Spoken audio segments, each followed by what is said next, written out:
Hello everyone, welcome back to the channel.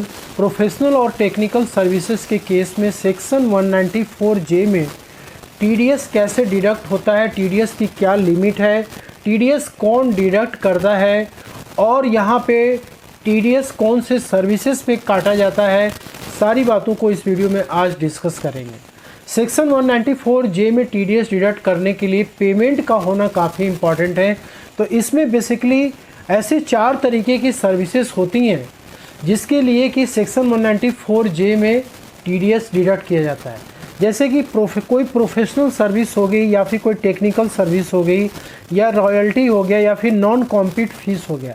तो दोस्तों, professional services में जैसे कि कोई लीगल सर्विसेज हो गया, यानी कि कोई लॉयर की सर्विस, एडवोकेट की सर्विस, या फिर कोई लॉ फर्म है जो कि अपनी सर्विस प्रोवाइड कर रहा है, कोई मेडिकल सर्विस हो गया जैसे डॉक्टर हो गया, हॉस्पिटल हो गया, इंजीनियरिंग सर्विसेज हो गया, आर्किटेक्चरल सर्विसेज हो गया, कोई अकाउंटिंग की सर्विसेज जिसमें कि चार्टर्ड अकाउंटेंट की भी सर्विसेज आती हैं, टेक्निकल कंसल्टेंसी सर्विसेज हो गया, इंटीरियर डेकोरेशन सर्विसेज हो गया, एडवर्टाइजिंग की सर्विसेज हो गया, और कुछ यहाँ पे नोटिफाइड प्रोफेशंस हैं जिसको कि सेक्शन 194J में कवर किया गया है, जो कि स्पोर्ट्स से रिलेटेड एक्टिविटीज़ होती हैं। जैसे कि कोई स्पोर्ट पर्सन है जो कि स्पोर्ट्स से रिलेटेड सर्विसेज दे रहा है, ठीक है। अंपायर की सर्विस हो गई, रेफरीज हो गया, कोच हो गया, ट्रेनर्स हो गया, टीम फिजिशियंस हो गया, फिजियोथेरेपिस्ट हो गया, इवेंट मैनेजर हो गया।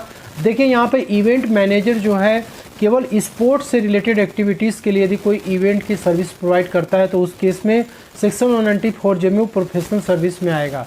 लेकिन इसको छोड़ करके यदि कोई other event management services provide की जाती हैं तो दोस्तों वो सेक्शन 194J में नहीं आएगा, ठीक है। कोई कमेंटेटर्स हो गया, एंकर्स हो गया, स्पोर्ट्स कॉलम्युनिस्ट हो गया, ठीक है। तो ये नोटिफाइड प्रोफेशंस हैं। और इसके बाद कोई फिल्म आर्टिस्ट है जो कि सर्विसेज दे रहा है तो वो भी इसमें कवर्ड हो। कंपनी सेक्रेटरी है, ऑथराइज रिप्रेजेंटेटिव है, डायरेक्टर्स का रेम्यूनरेशन, डायरेक्टर की सीटिंग फीस, ये काफ़ी इंपॉर्टेंट है सेक्शन 194J के लिए। यदि डायरेक्टर को सैलरी दी जाती है तो वो सेक्शन 194J में कवर्ड नहीं होगा, जो कि सेक्शन 192 में सैलरी के हेड में कवर्ड होता है, लेकिन रेम्यूनरेशन और सीटिंग फीस डायरेक्टर की यहाँ पे कवर्ड होती है। इसके बाद है दोस्तों यहाँ पे स्पेसिफिक केसेस जो कि central board of direct taxes के द्वारा इसमें ऐड किए गए हैं। जैसे कि कोई भी मेडिकल सर्विसेज यदि प्रोवाइड किया जाता है हॉस्पिटल्स के द्वारा, इससे कई बार क्या होता है कि कुछ कंपनीज होती हैं जो कि हॉस्पिटल के साथ वो टाई अप करती हैं, अपने जितने भी एम्प्लॉयज़ होते हैं उनका ट्रीटमेंट वगैरह हॉस्पिटल्स में चलता है और पेमेंट जो होता है वो कंपनी करती है। तो ऐसे केस में क्या होता है, कोई भी सर्विसेज यदि प्रोवाइड हो जाएगा हॉस्पिटल के द्वारा तो यहाँ पे क्या है, टीडीएस जो है डिडक्ट करके तभी पेमेंट करना होता है।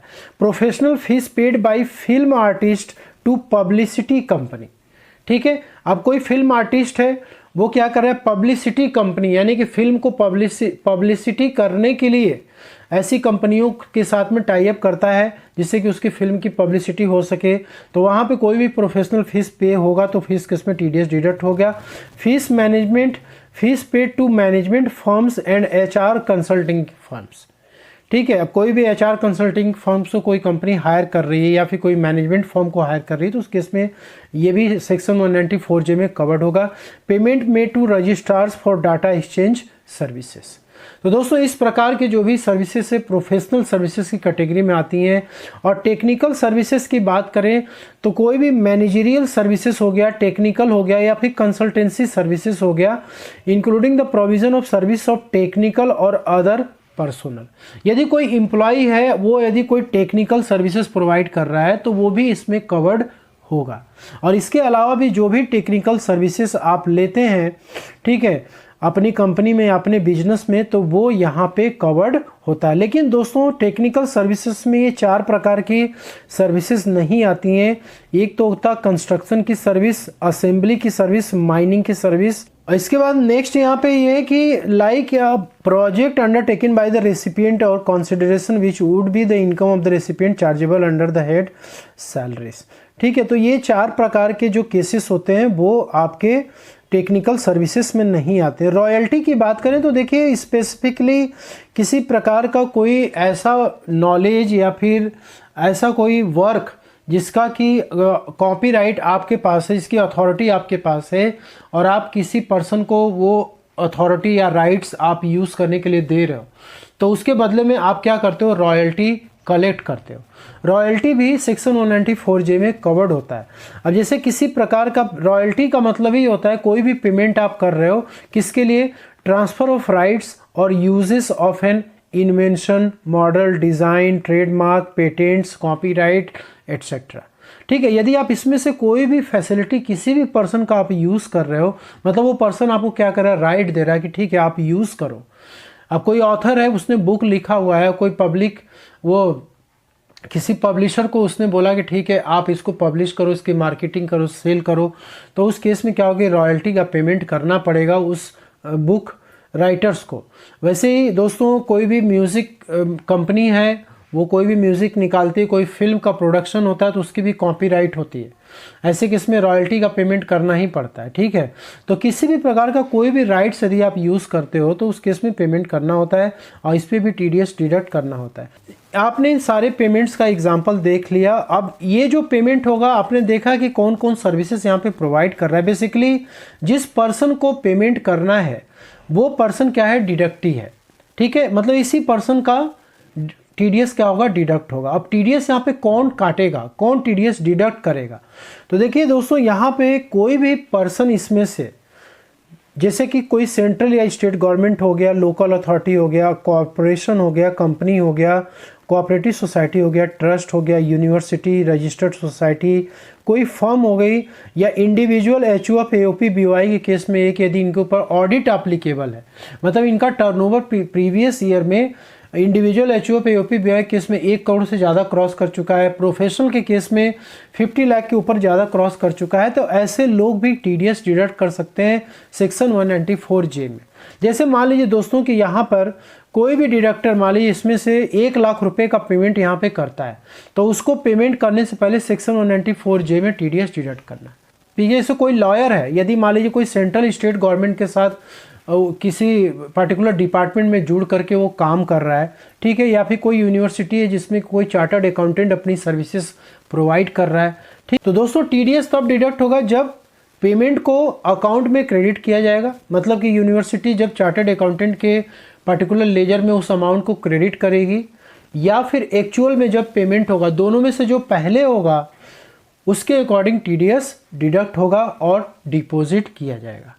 और यहाँ पे दोस्तों जो ये TDS डिडक्टर है, इसकी रिस्पॉन्सिबिलिटी है कि जब TDS डिडक्ट करेगा तो वो फॉर्म 26Q में TDS रिटर्न भी फाइल करेगा, और TDS रिटर्न जब फाइल होगा तो आपका जो भी TDS कटा है वो फॉर्म 26AS में वो रिफ्लेक्ट करेगा। तो जब भी आप इनकम टैक्स रिटर्न अपनी फाइल करेंगे तो उस केस में फॉर्म 26AS को आप ज़रूर चेक कर लीजिए कि आपके कौन कौन से पेमेंट पे TDS डिडक्ट हुआ है और डिपॉजिट हुआ है।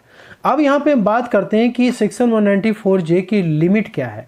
तो देखिए यहाँ पे 30,000 रुपीज़ की लिमिट रखी गई, यानी कि एक साल में यदि आपको 30,000 से ज़्यादा का पेमेंट होता है, प्रोफेशनल सर्विस हो गया, टेक्निकल हो गया, जो भी हो गया, तो उस केस में TDS डिडक्ट होगा। ये लिमिट अभी बजट 2025 में बढ़ा के 50,000 रुपीज़ कर दी गई है। तो नेक्स्ट ईयर से दोस्तों 50,000 रुपये से ज़्यादा का पेमेंट आपको होगा तो उस केस में TDS कटेगा। लेकिन अभी के लिए मतलब 31 मार्च 2025 तक ये लिमिट एप्लीकेबल है 30,000 वाला। अब यहाँ पे क्वेश्चन ये आता है कि ये 30,000 जो लिमिट है पूरे एक साल में, क्या ये सारे सर्विसेज को मिला करके है? तो दोस्तों ऐसा नहीं है, ये इंडिविजुअली है। मतलब कि प्रोफेशनल सर्विस के लिए ही 30,000 है, टेक्निकल सर्विस के लिए भी 30,000 है, रॉयल्टी भी है, नॉन कॉम्पिट के लिए, तो इंडिविजुअली यहाँ पे काउंट होगा। एग्जाम्पल के लिए मान लीजिए कि यदि कोई पर्सन है वो प्रोफेशनल सर्विस दिया 25,000 रुपये का कोई भी डिपार्टमेंट, गवर्नमेंट डिपार्टमेंट को, साथ में वो टेक्निकल सर्विस भी दिया 20,000 रुपये का, तो उसका टोटल पेमेंट कितना हुआ? 45,000 हुआ। तो देखिए यदि आप इस रूल के अनुसार चलेंगे तब तो TDS डिडक्ट होगा, लेकिन ऐसा नहीं है। यहाँ पे इंडिविजुअल बेसिस पे ये लिमिट काउंट की जाएगी।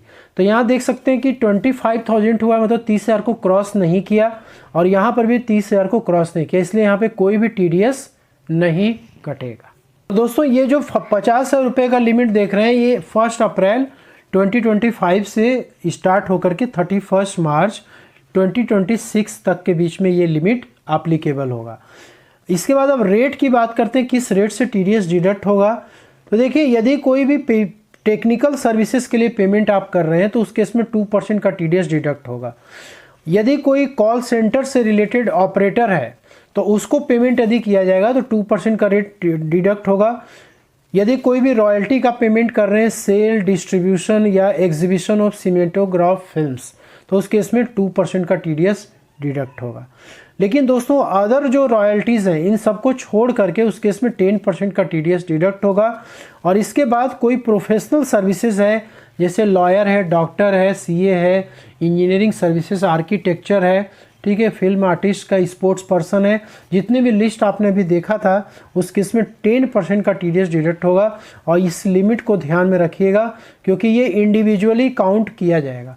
30,000 के ऊपर जैसे ही क्रॉस करेगा टीडीएस डिडक्ट होगा। इसके अलावा दोस्तों यहाँ पर ये है कि यदि कोई डायरेक्टर्स है जिसको कि हम फीस, रेमुनरेशन या कमीशन पे करते हैं तो उस केस में जो थ्रेशोल्ड लिमिट है यहाँ पे नील है, मतलब कि ये लिमिट 30,000 की डायरेक्टर के केस में अप्लाई नहीं होगा। और 10% के रेट से टीडीएस डिडक्ट होगा। कोई भी पेमेंट यदि किया जाएगा डायरेक्टर को 10% के रेट से टीडीएस कटेगा। और यदि डिडक्टी का पैन नंबर अवेलेबल नहीं है तो उस केस में 20% का टीडीएस डिडक्ट होगा। तो सेक्शन 194J में आपके जो भी टीडीएस कटे हैं दोस्तों, जिस इनकम पे कटे हैं वो इनकम आपको अपने इनकम टैक्स रिटर्न में ज़रूर दिखानी है, तब जा कर के आप अपने रिफंड को क्लेम कर पाएंगे। लोग गलती क्या करते हैं कि जिस इनकम पे टीडीएस कटा है 26AS में वो देख लेते हैं और जब ITR फाइल करते हैं तो उस इनकम को वो नहीं लेते हैं। तो इसलिए पार्टिकुलर उसी हेड में आप जो है इनकम को दिखाइए। यदि प्रोफेशनल सर्विसेज है तो आप बिजनेस एंड प्रोफेशन में उस इनकम को दिखाएं, ठीक है। इसके अलावा जो टेक्निकल सर्विसेज हैं उसके लिए भी अलग से है, आप दिखा सकते हैं उसको, ताकि आपका प्रॉपर इनकम उसमें जब दिखेगा तो आप टीडीएस रिफंड क्लेम करने में आसानी रहेगी। तो आशा करता हूँ कि आपको सेक्शन 194J क्लियर हो गया होगा। वीडियो अच्छी लगी तो लाइक शेयर जरूर करिएगा। मिलते हैं नेक्स्ट वीडियो में। Thank you so much for watching.